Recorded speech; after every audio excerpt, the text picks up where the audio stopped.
Assalamualaikum warahmatullahi wabarakatuh. Shalom, Om Swastiastu, Namo Buddhaya, Salam Kebajikan.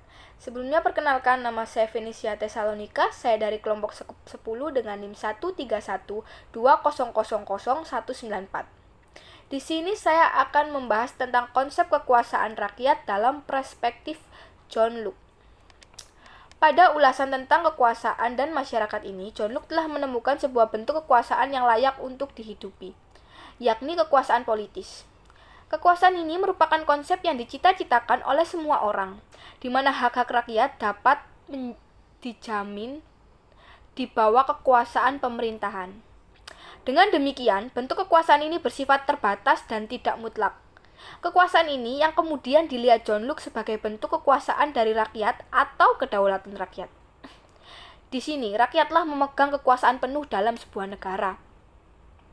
Sebelum adanya kekuasaan politis ini, John Locke terlebih dahulu melihat perkembangan manusia dalam beberapa tahap untuk membentuk persemakmuran atau negara.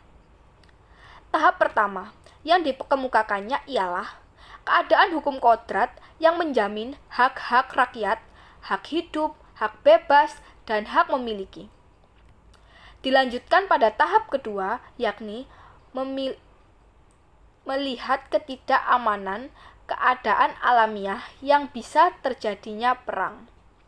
Dan yang terakhir ialah tahap konsensus untuk berkumpul dan membentuk persemakmuran atau negara dengan memberikan hak kodratnya pada negara untuk menjaga dan melindunginya dari serangan dari dalam ataupun dari luar dirinya.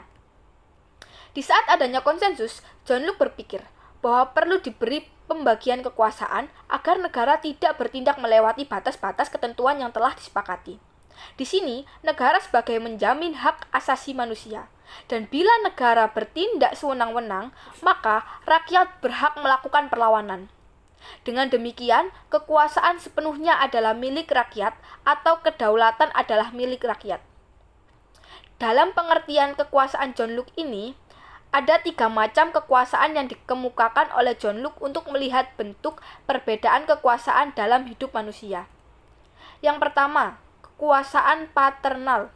Kekuasaan paternal dapat dikatakan juga kekuasaan parental, yang tidak lain ialah kekuasaan yang dimiliki oleh kedua orang tua atas anak mereka.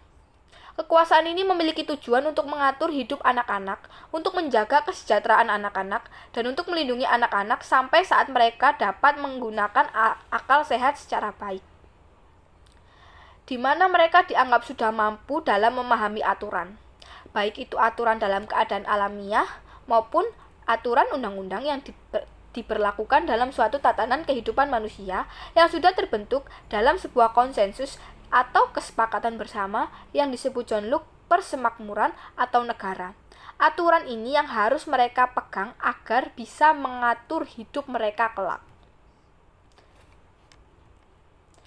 Bentuk kekuasaan paternal tidak bersifat abdi, melainkan hanya sementara, di mana kekuasaan orang tua terhadap anak mereka hanya sebatas memberikan arahan kepada kehidupan yang lebih rasional, yakni mengatur, menjaga, melindungi, dan mendidik anak mereka sampai pada tingkat pemahaman akal budi yang memadai, agar mereka bisa hidup dengan teratur, mampu menggunakan segala hak yang ada pada mereka secara rasional, baik itu hak hidup, hak bebas, hak memilih, hak memiliki pribadi mereka masing-masing.